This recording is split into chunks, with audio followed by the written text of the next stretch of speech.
हमारा पहला ऑपरेटर है arithmetic operator. Arithmetic operator is used to combine और multiply the sentence. Arithmetic operator combine और मल्टीप्लाई करने के लिए यूज़ होता है। फॉर एग्जांपल हमें दो सेंटेंस को कंबाइन करना है, plus minus multiply division modulus ऐसा कुछ करना है दो सेंटेंस के बीच में, तभी एरिथमेटिक ऑपरेटर का यूज़ होता है। फॉर एग्जांपल हमारा A sentence plus B sentence is equal to C sentence. ये प्लस और इज इक्वल टू ये हमारे ऑपरेटर्स है, लेकिन प्लस हमारा एरिथमेटिक ऑपरेटर है। इसी तरह दो सेंटेंस को plus minus division multiply modulus plus plus minus minus करने के लिए एरिथमेटिक ऑपरेटर का यूज़ होता है। और माइनस माइनस का मतलब है -1। 9 माइनस माइनस इसका जवाब आता है 9 - 1 = 8। अब देखते हैं उसके बाद का ऑपरेटर। उसके बाद का ऑपरेटर है relational operator. Relational operator is used to check the relation between two sentences। Relational operator two sentence के बीच में क्या रिलेशन है। फॉर एग्जांपल हमारा दो ऑपरेटर समान है अलग अलग है, ये देखने के लिए हम रिलेशनल ऑपरेटर का यूज़ करते हैं। Relational operator is used to Boolean type. Relational operator Boolean type के लिए यूज होता है। फॉर एग्जांपल बुलियन का मतलब होता है ट्रू या फॉल्स। हमारे दोनों सेंटेंस ट्रू है फॉल्स है, ये देखने के लिए हम रिलेशनल का यूज़ करते हैं। इनके एग्जांपल ए सेंटेंस और बी सेंटेंस के बीच में is equal to A sentence और बी सेंटेंस दोनों इज इक्वल टू समान हो गए तो ये ऑपरेटर यूज आएगा। ए और बी के बीच में नॉट इक्वल टू ए या बी इक्वल नहीं हो गए, दोनों भिन्न हो गए, तब ये ऑपरेटर यूज आएगा। इसी तरह greater than less than greater than less greater than equal to less than equal to, ये सारे ऑपरेटर हम यूज करते हैं। उसके बाद का ऑपरेटर है शिफ्ट ऑपरेटर। शिफ्ट ऑपरेटर में बेसिकली टू ऑपरेटर है, डबल लेस देन और डबल ग्रेटर। ये ऑपरेटर का यूज़ सी लैंग्वेज में सबसे कम होता है, इसलिए हम इसको स्किप करते हैं। अब देखते हैं logical operator. Logical operator is and और नॉट। लॉजिकल ऑपरेटर में ओनली 3 ऑपरेटर है, एंड और नॉट। फॉर एग्जांपल ए और बी सेंटेंस के बीच में एंड का यूज होता है। इसका मतलब होता है ए सेंटेंस और बी सेंटेंस में कोई एक सेंटेंस ट्रू होना चाहिए और एक सेंटेंस फॉल्स होना चाहिए। कोई भी एक सेंटेंस ट्रू होगा और एक सेंटेंस फॉल्स होगा तो ये कंडीशन एग्जीक्यूट होगी। उसके बाद दूसरा है ए और बी के बीच में और ऑपरेटर।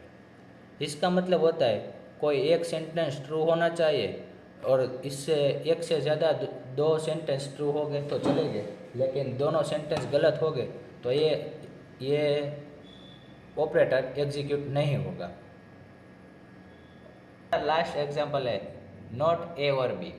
इसका मतलब होता है ए और बी सेंटेंस अगर ट्रू होता है तो ये नॉट उसको उल्टा कर देगा, यानी कि ट्रू होता है तो हमारी कंडीशन फॉल्स हो जाएगी, और ये कंडीशन अगर फॉल्स है तो ये नॉट हमें उसको ट्रू में कन्वर्ट कर देगा।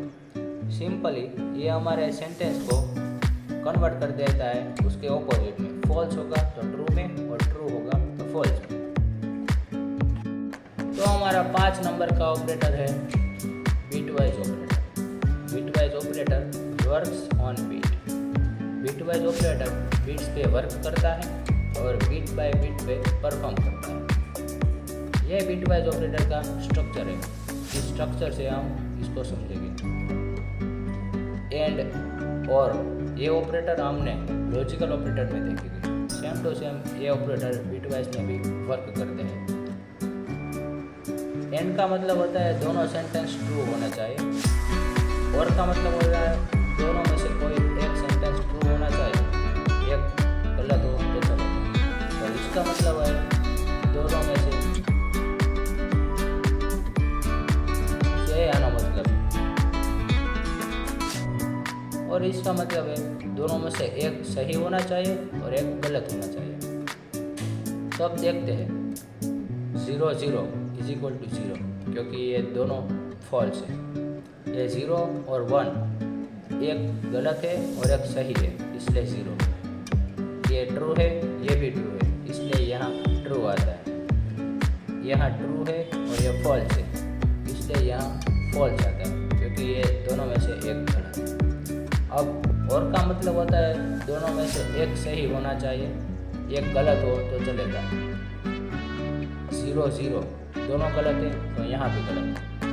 0 1 इसमें से एक गलत है और एक सही है, इसलिए यहाँ 1 1 1 ये दोनों सही है, इसलिए यहाँ 1 1 0 इसमें से पहला सही है और दूसरा गलत है, इसलिए यहाँ पे 1 आता है। अब देखते हैं लास्ट वन, इसकी कंडीशन क्या है। इसकी कंडीशन है कोई एक सेंटेंस ट्रू होना चाहिए और दूसरा सेंटेंस फॉल्स होना चाहिए। दोनों सही हो तो भी नहीं चलेगा, दोनों गलत हो तो भी नहीं चलेगा। तो देखते हैं यहाँ 0 0 ये दोनों गलत है, तो यहाँ पे 0 और 1 ये है हमारा, क्योंकि हमें चाहिए था 0 पहला ट्रू और फॉल्स, इसमें एक ट्रू है और एक फॉल्स है, इसलिए यहाँ पे 1। उसके बाद ये 1 1 ये दोनों सेंटेंस ट्रू है, इसलिए ये इसकी कंडीशन को एक्सेप्ट नहीं करेंगे, इसलिए ये 0 आता है। और नेक्स्ट है 1 0 इसमें भी एक सेंटेंस ट्रू है और एक सेंटेंस फॉल्स है, इसलिए यहाँ पे 1 आता है। ऐसा सिंपल है हमारा बिटवाइज ऑपरेटर का स्ट्रक्चर। अब देखते हैं उसके बाद का ऑपरेटर, और हमारा उसके बाद का ऑपरेटर है टर्नरी और कंडीशनल ऑपरेटर। इसको हम कंडीशनल ऑपरेटर से भी जानते हैं, और इसका उपयोग होता है इफ़ फॉर लूप में और इफ़ एल्स के लूप में भी इसका उपयोग किया जाता है। हम इसको एग्जांपल के साथ टर्बोसी में देखते हैं। तो चलते हैं हमारे टर्बोसी की स्क्रीन पर। तो ये हमारी टर्बोसी की स्क्रीन ओपन हो गई है। आप सबको पता ही है, सबसे पहले हमें 2 हेडर फाइल लिखनी पड़ती है। वो 2 हेडर फाइल है include stdio.h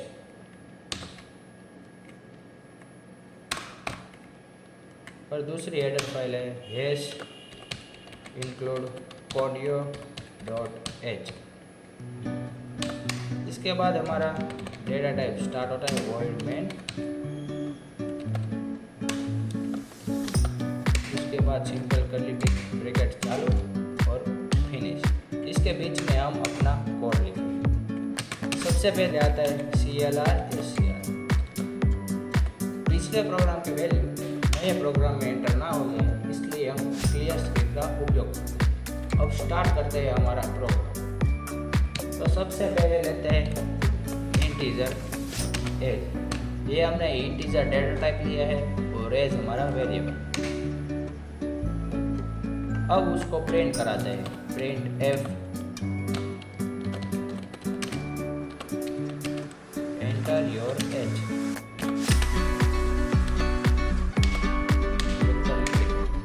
कर्ली ब्रैकेट तो हमारा प्रोग्राम कंपाइल करने में मदद करता है। उसके बाद उसकी वैल्यू इनपुट कराते हैं,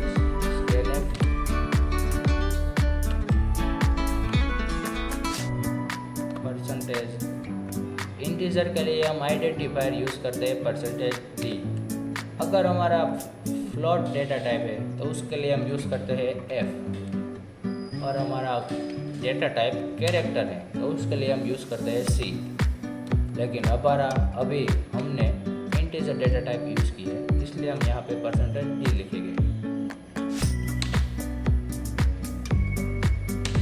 अब उसका हमें एड्रेस देना पड़ेगा कि ये किसकी वैल्यू हम एंटर कर रहे हैं। ये तो हम s की वैल्यू एंटर कर रहे हैं, इसलिए हमें यहाँ लिखना पड़ेगा एंड एज।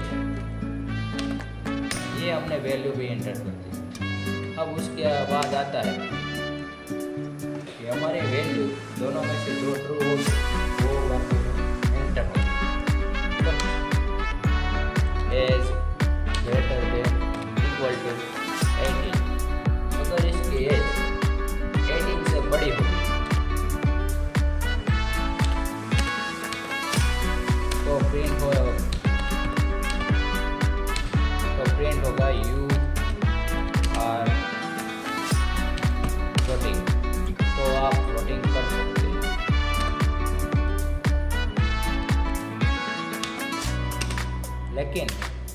आपकी एज 18 से बढ़ के नहीं होगी या 18 से अंदर होगी तो क्या वैल्यू प्रिंट होगी, ये अब हम देखेंगे।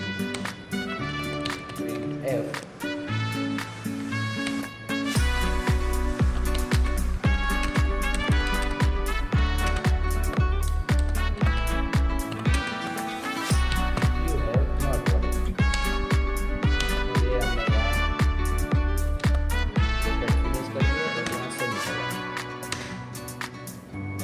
यह हमारा प्रोग्राम कंप्लीट हो गया है। इसका मतलब है अगर एज 18 से बढ़ के होगी तो यहाँ ये वाक्य प्रिंट होगा, यू हैव वोटिंग। और हमारी एज अंडर 18 होगी तो ये दूसरी सेंटेंस प्रिंट होगी, you have not voting. Simple हम इसको ये दोनों वाक्य में से जो सही है उसमें जाने के लिए यूज़ करते हैं। तो देखते हैं इसको रन करके। रन करने से पहले हमें यहाँ रिटर्न टाइप लिखना पड़ेगा, cat और ये हमारा प्रोग्राम कंप्लीट हो गया। अब हम इसको कंपाइल करेंगे। कंपाइल करने का शॉर्टकट है अल्टर प्लस F9। यहाँ पे 1 एरर है और क्या एरर है हम देख रहे हैं। एक काउंस को यहाँ ख़त्म करना है, बस इतनी एरर है हमारी। अब फिर से कंपाइल करके देखते हैं, कंट्रोल प्लस F9 और यहाँ पे हमारी एरर चली गई है और एंटर। अब हम इसको रन करते हैं, control plus F9 enter your age. ये हमारी एज पूछ रहा है, हम अपनी एज डालेंगे 17 साल।